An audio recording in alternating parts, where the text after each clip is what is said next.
ये बड़े खैड़े में जंगलों में रहने वाला, नदी नालों के बीच में रहने वाला, खेत खलियान के बीच में रहने वाला, प्रकृति के बीच में रहने वाला ये आदिवासी बाहरी दुनिया से मतलब नहीं रखता है।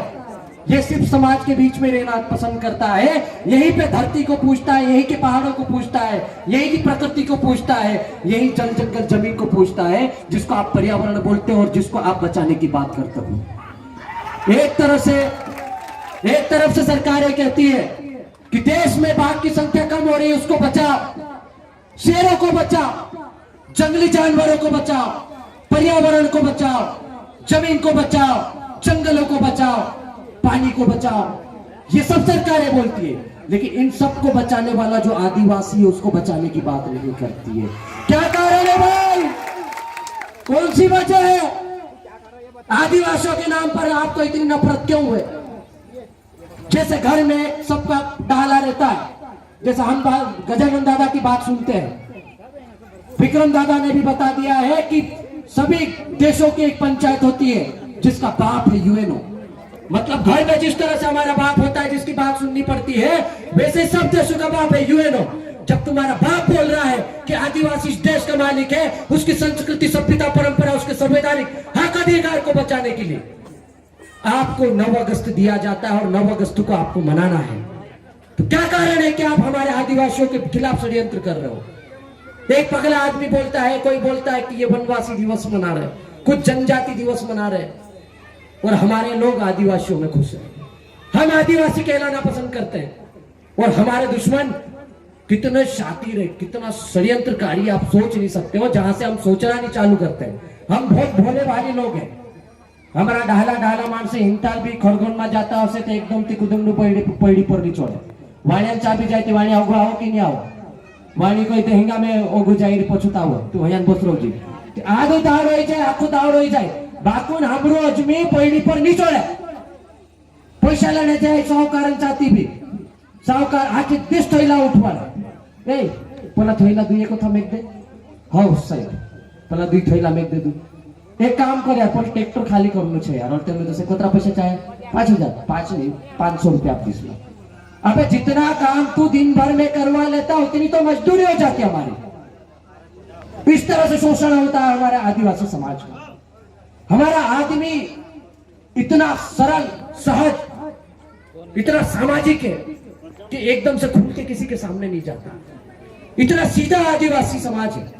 और आप बोलते हो कि ये नक्सली है, आप बोलते हो कि विदेशी एजेंडे पे काम करता है, आप इसको जनजाति का तबका लगा देते हो। चलो हम मान लेते संवैधानिक शब्द है, जनजाति शब्द में हम खुश हैं, लेकिन वनवासी क्या है भाई? जंगलों में तो जंगली जानवर भी रहते हैं। क्या आप जंगली जानवर हो? हम जंगली जानवर नहीं है।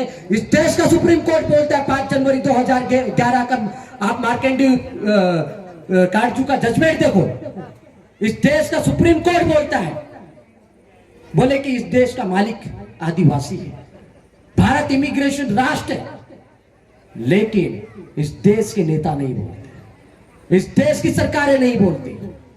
सभी लोग बोलना चाह रहे हैं, हमारे नेता लोग भी बोलना चाह रहे हैं, लेकिन उतने जो हमारे दुश्मन है वो इतना शातिर है कि हमारा भाई जो हमारे साथ खड़ा है, हमारी मां से जना हुआ है, मेरा सगा भाई भी होगा, तो उसको वो उसके साथ ले लेता है और दुश्मनों की सेना का सेनापति बना के उसको सामने खड़ा कर देता है। आज जनजाति का फलाना बना दिया, वनवासी का फलाना बना दिया, और वो बंदूक लेके हमारे सामने खड़ा है और हम तीर कमान लेके भी कुछ नहीं कर पा रहे हैं। क्या कारण है? यही सवाल हम आपके बीच में रखने के लिए आए। आज आपके एक मैसेज से हम लोग 200-250 किलोमीटर दूर चले आते हैं। अभी दादा बता रहे थे कि मैं पटवारी की नौकरी करता हूं, मैं नौकरी करता भी हूं, सस्पेंड भी हो गया हूं ऐसे ही काम के लिए। तो ये तो ठीक है, छोटी मोटी चीजें हैं, लेकिन गजानन दादा ने यदि पटवारीगिरी को छोड़ दिया, नाकेदारी को छोड़ दिया, मास्टरशिप को छोड़ दिया, तो मुझे ऐसा लगता है कि उनके सामने हमारी कुर्बानी कुछ नहीं है। ये तो शुरुआत है और उलगुलान की शुरुआत कभी रुकती नहीं है। इनको पता नहीं है भूखे नंगे आधे कपड़े वाला बिरसा मुंडा और टेंटिया मामा भी, इन्होंने वो जो हमारे भाई है वो दूसरों की भाषा बोल रहे, उनको ये नहीं मालूम कि ये आदमी कौन है, भूखा नंगा आधे कपड़े वाला बिरसा मुंडा। इसके हाथ में तीर कमान क्यों है? उसके हाथ में मशाल क्यों है? क्यों वो अंग्रेजों से लड़ा? क्यों वो साहूकारों से लड़ा, क्यों वो जमींदारों से लड़ा, और मरते दम तक उसने सिर नहीं झुकाया। हमारे तो छोटे छोटे नेता, एक सरपंच, पंच, विधायक, सांसद भी जरा सी देर में दलाली कर लेते हैं, वो बिक जाते हैं। लेकिन इस आदमी के सामने खरगोन जैसे 10 बड़े जिले सामने रखे हैं अंग्रेजों ने। बोला कि बिरसा मुंडा तू मान जा, तेरे को खरगोन जिला चाहिए रख ले, तेरे को खंडवा जिला चाहिए रख ले। टंटा भील को भी कहा, टंटा भील के नाम पर या 35 साल का संघर्ष है। मालवा, निमण, गुजरात, महाराष्ट्र के 1-1 इंच जमीन की बदौलत जो भी आदिवासियों के पास जमीन है, ये सब टंटा भील की देन है। ये उसका कार्य क्षेत्र है, ये उसकी कर्म भूमि है और हम उसके वंशज है। आज हमारा भाई दूसरा बाहर चाके बोलता है कि तुम आदिवासी दिवस मत मनाओ। अरे हम सुप्रीम कोर्ट की बात सुनेंगे, हम यूएनओ की बात सुनेंगे, सर्वोच्च न्यायालय की बात सुनेंगे कि हमारे पागल भाई की बात सुनेंगे? आप बताओ किसकी बात सुनोगे आप? सुप्रीम कोर्ट की सुनेंगे, यूएनओ की सुनेंगे, जिसने हमको विशेष हक अधिकार दिए। संविधान का आर्टिकल 244 एक बोलता है कि खरगोन 5वें अनुसूचित क्षेत्र है, जो सिरबेल महादेव का मंदिर है और सिरबेल क्षेत्र है।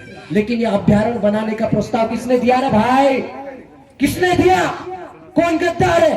क्या वो सरपंच है, सचिव है, या विधायक है, या सांसद है? नाम उजागर करो, उसको इस देश से बाहर निकालो, क्योंकि सबसे बड़ा देशद्रोही वही आदमी है, हमारा देश का आदमी, इस देश का मूल बीज, इस देश का सबसे बड़ा राष्ट्रभक्त यदि कोई है तो वो आदिवासी है। हमने सब लोगों को बचाया, हमने सब लोगों को बचाया।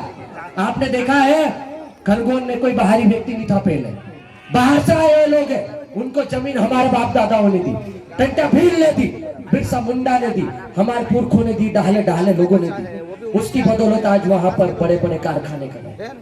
और बाहर का व्यक्ति अब हमको बोलता है कि 244 से खत्म की जाए, 13(3) का है जो पंचायत को, रूढ़िगत ग्राम सभा को प्रावर है, जो दादा बोल रहे थे अभी के, न लोकसभा न विधानसभा, सबसे ऊपर ग्राम सभा। तो बढ़वानी के कुछ बेवकूफ लोग बोलते हैं ज्ञापन देके, बोले कि इसको भी खत्म करो, पैसा एक्ट खत्म करो। अबे तुम्हारे बाप ने दिया क्या पैसा है कि तुम्हारा बाप आया था हमारे लड़ने के लिए?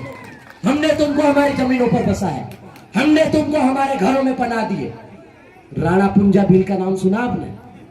महाराणा प्रताप की 70% लड़ाई लड़ने वाला राणा पुंजा भील है। आदिवासी था वो, हल्दी घाटी का युद्ध जिताने वाला आदिवासी राणा पुंजा भील था।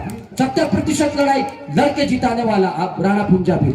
लेकिन हम महाराणा प्रताप को पढ़ते हैं, राणा पुंजा भील के बारे में कोई नहीं जानता है। इतना बड़ा षड्यंत्र, ये जितनी भी फोटो लगी हुई है हमारे आदिवासी क्रांतिकारियों की, सब क्रिमिनल ट्राइबल लिस्ट में। टंटा भील का नाम क्रिमिनल ट्राइबल लिस्ट में है, इनका नाम शहीदों की लिस्ट में नहीं आता है। ये ढोंग करते हैं जो लोग, नाटक करते हैं जो लोग, इनकी जयंतियां मनाने के लिए अभी अभी तैयार हुए ना, ये सब इनके आंदोलन की बदौलत है। ये जो जितने लोग बैठे ना, ये सब एक एक आंदोलनकारी है। यहाँ का बच्चा, बड़ा, बुजुर्ग, जितने भी लोग यहाँ बैठे, ये सब आंदोलनकारी है, सच्चे लीडर है, सच्चे नेता है। और इनके कंधों पर अब समाज की जिम्मेदारी आ गई है। हमारे नेताओं ने जिम्मेदारी नहीं निभाई, हमारे जनप्रतिनिधि ने जिम्मेदारी नहीं निभाई, इसलिए पढ़ा लिखा बेरोजगार युवा भटक रहा है, संघर्ष कर रहा है, भोपाल में, दिल्ली में जाके डंडे खा रहा है, अधिकारी कर्मचारी निलंबित हो रहा है, प्रमोशन नहीं हो रहा है। जो मास्टर था मास्टर ही बन के खत्म हो रहा है, रिटायर हो रहा है। नाकेदार था तो नाकेदारी में ही खत्म हो रहा है, प्रमोशन नहीं हो रहा है। हमारे बच्चों की स्कॉलरशिप धीरे धीरे खत्म होती जा रही है, कम होती जा रही है, हॉस्टलों में सीट कम होती जा रही है। नौकरी तो मिलने का सवाल ही नहीं होता, आप डंडे खाने के बाद भी नौकरी नहीं मिल रही। ऐसी परिस्थितियां निर्मित हो गई देश में। किसान, इस देश का किसान 9 महीने से दिल्ली में आंदोलन कर रहा है, हर वर्ग आंदोलन कर रहा है, हर व्यक्ति आंदोलन कर रहा है और अपने जीने के लिए संघर्ष कर रहा है। और सबसे ज्यादा संघर्ष कर रहा आदिवासी। विक्रम दादा बोल रहे थे 65% जमीन थी। आप बताओ, आदिवासी हिंदू बन गया होगा, मुसलमान बन गया होगा, क्रिश्चियन बन गया होगा, सिख ईसाई जो भी बनना बन गया, क्या जमीन बनी उसकी हिंदू मुसलमान सिख ईसाई? यदि जमीन नहीं बनी तो कहाँ गई आदिवासियों की 65% जमीन? ये सवाल आपके सामने पड़ा खड़ा है। सवाल करो आप अपने जनप्रतिनिधियों से, अपने नेताओं से। तालियां बजाने से कुछ नहीं होता। हमारे विधायक साहब काफी गरीब है, अभी बैठे थे, मेरे को लगा उनको देख के काफी गरीब विधायक, आदिवासी है ना, 500 रुपए ही निकाल के दे रहे थे हमारे बच्चों के लिए। 500 रुपए क्या होता भैया? 500 रुपए में ये विस्तान भी नहीं जा पाएंगे। आप दूसरे समाज के कार्यक्रम में जाते हो तो 5-5 हजार रुपए देते हो, टेंट का खर्चा देते हो, खाने का खर्चा देते हो, आपको 500-5,000 नहीं, यहाँ पर इस कार्यक्रम के लिए विधायक निधि देने की जरूरत है। 5 लाख नहीं 50 लाख रुपए रखने की जरूरत थी आज आपको यहाँ पर। यदि आप समाज के सबसे बेटा हो तो अभी वापस आओ जहां भी गए हो। हम भी आए 250 किलोमीटर से, हम भी 2 घंटे से बैठे हैं भूखे प्यासे, ये छोटे छोटे बच्चे बैठे हैं भूखे प्यासे, आप कैसे चले गए उठ के यहां से? ये सवाल आपको भी करना पड़ेगा। हम उनकी बुराई नहीं कर रहे हैं, ये सही सवाल है, यही सवाल आपको सबके सामने रखना है। अभी हमारी बहन भी बोल रही थी कोई मसीहा उनके पिताजी रहे होंगे, अच्छा चलो उनके लिए हम सम्मान करते हैं, लेकिन हमारे समाज में समाज दिशा तय करता है, समाज तय करता है कि समाज का नेता कौन है, समाज का मसीहा कौन है, समाज के लिए कौन संघर्ष कर रहा है और किसको उस मंच पे सम्मान देना है, ये समाज तय करेगा, कोई व्यक्ति तय नहीं करेगा। और ये आंदोलन के रास्ते ये सारी चीजें चलती है। हम खुद के लिए तालियां बजवाने के लिए नहीं आए हैं 200 किलोमीटर से, हम हमारी संस्कृति सभ्यता परंपरा को बचाने की बात कर रहे हैं। और ये बैठने वाली ये जो दरी पे बैठी ना, ये इस आदिवासी समाज की अंतिम पीढ़ी है। मैं आपको बता दूं, ये अंतिम पीढ़ी है जो संघर्ष कर रही है अपने स्वाभिमान के लिए, अपने अस्तित्व के लिए। नहीं तो ये बैठे खैड़े सब बेच खाई जा से सरकार ऊपर हेलीकॉप्टर उड़ाड़ी जाए, काई को चार देख ले, सब सर्वे कर ले ऊपर ऊपर, हम भी नहीं मालूम पड़े नहीं, एकदम तिमाते ऑर्डर कर दे, अभ्यारण्य घोषित कर दिया। हमको तो आज पता चला, अबे तुम्हारे बाप की जमीन है, अभ्यारण्य बनाने आगे तुम, हम नहीं देंगे इस क्षेत्र के 1-1 इंच की जमीन, टंटा भील की देने। और टंटा भील का इतिहास पढ़ो, तुमको यहाँ घुसने की हिम्मत नहीं होगी। आज भी पाताल पानी में ट्रेन 2 मिनट के लिए रुक के उनको सलामी देती है। यहाँ पर बैठे लोगों को टंटा मामा बनने की जरूरत नहीं पड़ना चाहिए, और ये बन गए तो समझ लेना कैसा माहौल होने वाला है। फिर एक व्यक्ति 35 साल का संघर्ष भी कर सकता है, 50 साल तक लड़ भी सकता है। तो हम अभी लड़ने की बात नहीं कर रहे हैं, लेकिन कलम की लड़ाई जरूर लड़ेंगे। हम संवैधानिक लड़ाई की बात करते हैं, संवैधानिक हक अधिकारों की बात करते हैं। और ये सारी चीजें हमको, ये जो नीली ड्रेस में दिख रहा है ना बाबा चश्मे वाला, जिसको हम